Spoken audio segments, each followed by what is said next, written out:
So we'll see if we're able to go first in this match. If we can go first, then like we do stand a chance of actually winning the game. If we don't go first, then we basically just lose unless we find Raihan. So it's very risky here, but we'll see if they choose to go first or not. So okay, my opponent did the correct move and went first, which does fuel my speculation that they're playing Chen Pao, but we'll see. And we don't even actually have a terrible hand. Like, obviously, without a draw supporter, it's pretty sketchy, but this isn't the worst hand in the world, especially if we've prized a Bidoof or something. So I'm semi-optimistic about this game, believe it or not, but we'll see how this goes. What on earth? Okay, so my opponent opens with a Bruxish, which, unless Bruxish has some secret sauce going for it, then maybe we can have a chance of winning this. Maybe. But I don't know what my opponent is playing yet. Okay, so I'm assuming if that's a Chen Pao, then that's got to be a Frigabax. I'd imagine.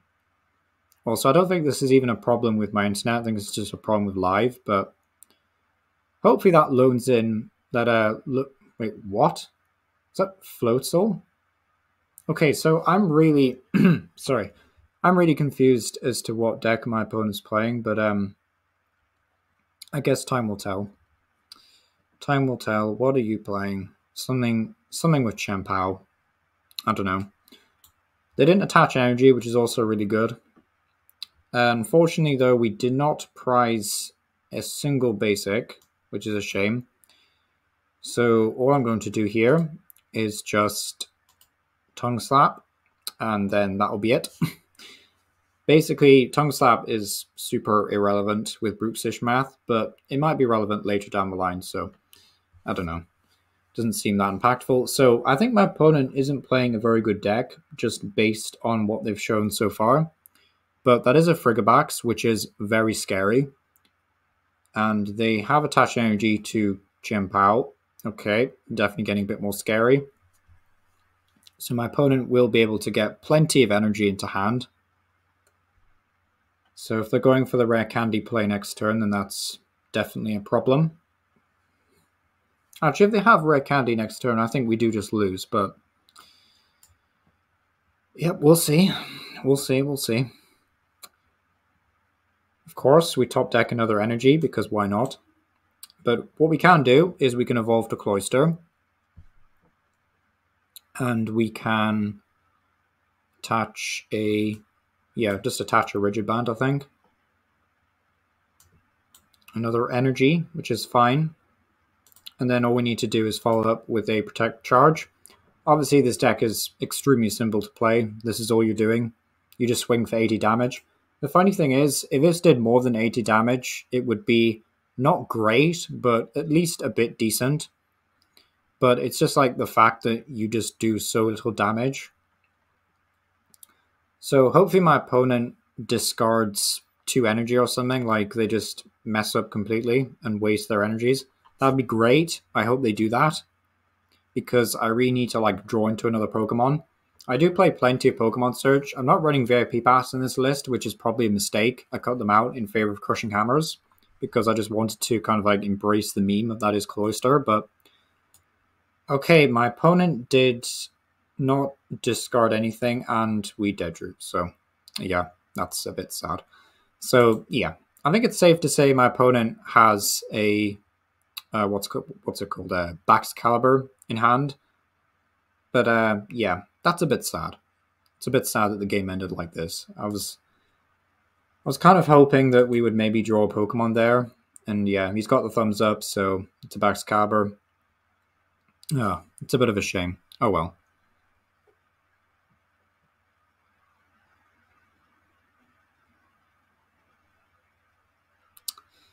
And my opponent is going to drag this out, so yeah, sorry. I'm just not going to stick around for this.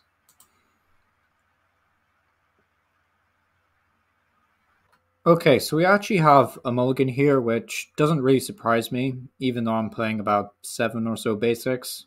Well, am I playing 7 basics? That's a good question, actually. Oh, 2 mulligans. Wow. Okay, so Unfortunately, it doesn't look like we'll be getting basically the main way that this deck actually wins games, which, in case you don't know, how you win a game of Cloyster is you go first, and your opponent opens with a basic Pokemon that has 8 HP or less, and then they don't bench anything, basically, going second. And so you can just KO any Pokemon and you can win. So what it looks like is that my opponent is playing Lost Zone, and they have a 12 card hand. So we're already off to a very good start. I don't think this is going to go very well at all. At least they have a... Yeah. Okay, that's a nice energy, actually. Got a bit distracted there, but... Yeah, I don't see this ending very well, but it does look like they're playing, well, not quite max rarity, but certainly aiming for it, I guess. Yep, okay. Splashing them out. Surprised they don't have the Altar Comfuse, actually, but we'll see how this goes. So they escape rope here.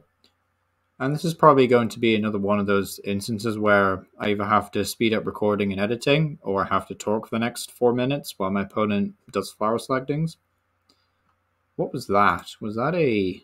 Okay, it was a Roxanne. Don't really care, to be honest. Funny enough, with Cloyster, right, the thing is with Cloyster, right, in the early game against Lost Zone, it's not actually that bad because Cramorant is basically doing no damage to you. It's just when they start involving Pokemon like this Zamazenta that can actually want to KO you, as well as the Radiant Greninja that can basically knock out benched Cloysters. That's kind of the problem. And my opponent with an 11 card hand will definitely be able to, like, probably get Sableye going next turn, but... Okay, so they didn't even bench an energy. At least we can judge them this turn, though. That's something at the very least. Kind of have to use Nest Ball this turn, which I didn't want to, but... Go just get another Shelter. So it kind of looks like we either prized Manaphy or I removed it, which is... Okay, just looking through the deck here. Definitely got some stuff prized that I didn't want to be prized.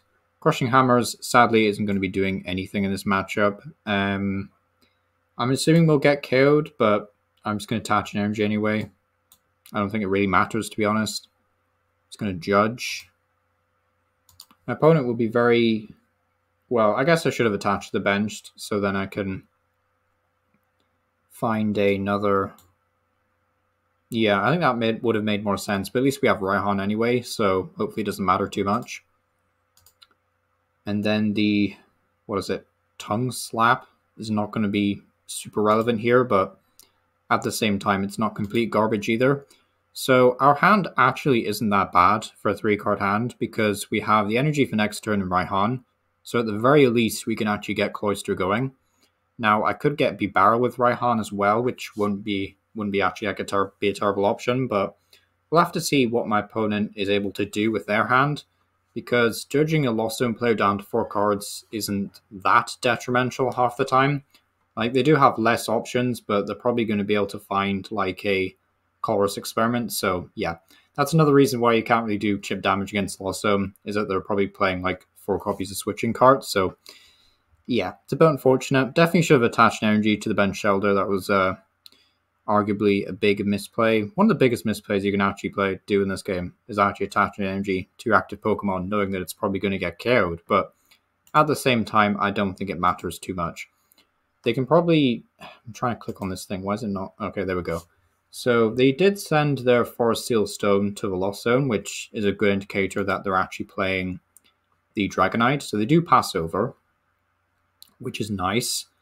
Unfortunately means that we can't use Raihan though, which is, I guess, unfortunate. They are probably going to try and do the Greninja combo, which is super annoying.